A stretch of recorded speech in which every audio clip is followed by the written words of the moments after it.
So next is from Brad Dykins. The subject is question for Disco about Disco.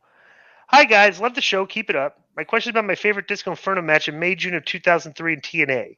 Well, he was actually wrestling as Glenn Birdie at the time. Was getting a serious push into the main event against the NWA champion Jeff Jarrett. I thought the more serious Glenn was a great character with major heat, but it seemed like after the one big match, the push was immediately defeated and Glenn was demoted to managing Johnny Swinger and Simon Diamond. What I want to know is how Disco felt about this angle of the match with Jeff. Who booked it and were there plans to extend the feud or character? Why didn't it go further? Please talk about the whole storyline. Don't forget the good, the bad, and the ugly. Where does it rank your career highlights? And thanks for entertaining banner, and I hope to provide more questions in the future. That's from Brad Dykins. I always get into push as the leader of Sports Entertainment Extreme, and that took place very organically because I cut a couple of good promos, and we just went from there with it, right? I was still in the mix after the match with Jeff because there was a match. They think the following week where me and Shane Douglas wrestled Raven and Jeff, and I blew my back out. Mm. And so I had a back injury, and then that was so it wasn't the push was deflated. I got hurt, okay, Right. and because I got hurt and I was still kind of hot on the show. I came back as a manager because I couldn't wrestle yet because my back was still hurt, and I said I liked Simon and Swinger. I was like, this is a good spot for me to be a manager for these two guys because like Jeff's not giving them a lot of mic time, and they're so I just kind of integrated my way back. Now, can I And tell also- you what? Go Can I ahead. tell you what Swinger told me? What? He had told me that you were kind of failing miserably, and that they put them in the heat to kind of get you over and keep you because you were Russo's boy. Yeah. But that's Swinger, what Swinger Swinger always told. blamed me for like not getting over. Swinger and Simon both told me that. By the way, That's Simon. fake news, but I actually pushed for that, bro. Let me tell you something. I still say that my work as the manager of Simon and Swinger, if you look at this, like when I would sit in on color commentary and stuff everything, I think that's the best work I've ever done in my career. Because let me tell you something, that's the most heat that I've had is managing Simon and Swinger going against the Cowboys, was it Chris Harris and James Storm? Because they were over huge as baby faces, and we had really good heat on those guys. That was good. That was good stuff. Yeah, I thought your best work is when you lost to Jacqueline, but that might just be me. Well, that's disrespectful. You're high, so people are gonna. Next one's from Matthew Ince, and the subject is what if. What's up, K100? In my opinion, this whole CM Punk and AW Collision stuff seems like a big work to me. But then again, I'm a mark, and I always fall for stuff. The reason why I think it's a work is because it's bad and it's making everyone look bad. I do think it's inevitable that CM Punk will be in the ring by all in 2023. But what I would like to know from you guys is, what if between now and the middle of the summer, there's even more backstage drama with CM Punk, or even worse, he gets injured, which would be again. So, what do you see as AEW's biggest matches that don't involve CM Punk? Also, did you guys hear that AEW recently did a house show to under 900 people at a venue that holds 4,000? Also, one of the AEW Collision shows is being held at a venue that holds 18,500 and has sold less than 600 tickets. Rough times for AEW ahead. Yeah, bro, I'm just saying they haven't. Bro, the Wembley show and like these ticket sales on these shows tell you the climate of professional wrestling today. Weekly TV, weekly house shows and stuff are not interesting. What drives people to shows is big events and big shows, like a big deal, like a Wembley show. They're Wembley, like everybody's gonna forego all their other things and like go see that show, which is why it's drawing well. Like a weekly show, bro. These house shows, you look at the cards on these house shows, they're terrible. There's no A-list matchups that would make you. Even the half right, and they're doing it. Also, they're doing it on Well, that's TV. their fault, bro. They got all this talent that they're paying him a year, and you can't put on stacked house shows. But not even because look, because as far as house shows, WWE's still doing good because they're doing a good product. We're doing good because we're putting out a good product. You know. Somebody tweeted this. I guess if I can find the tweet, but bro, Joe, go try and find the AW Twitter and how they're listing the how they show the matches for this week, or maybe Tony Khan's Twitter. Bro, they're actually advertising a match.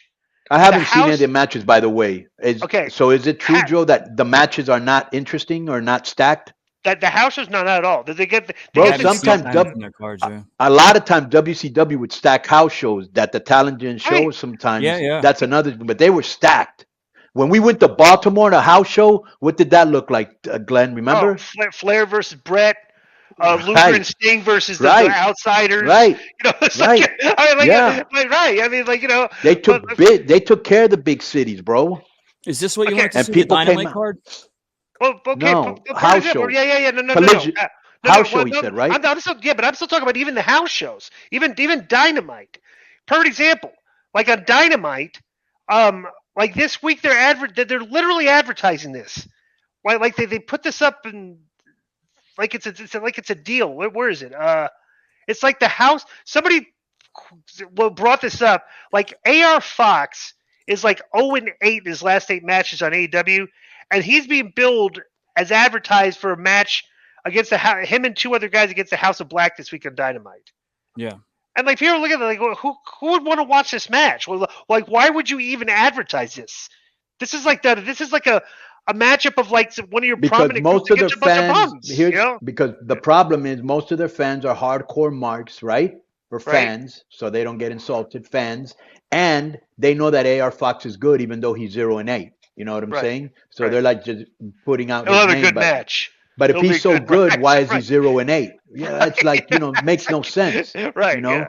bro. And then I'm looking at this. Okay, so let's go. We've got a contract signing between Jericho and Adam Cole, which could be good and interesting.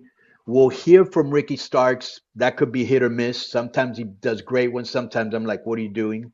House of Black versus Blake Christian, AR Fox and Metallic.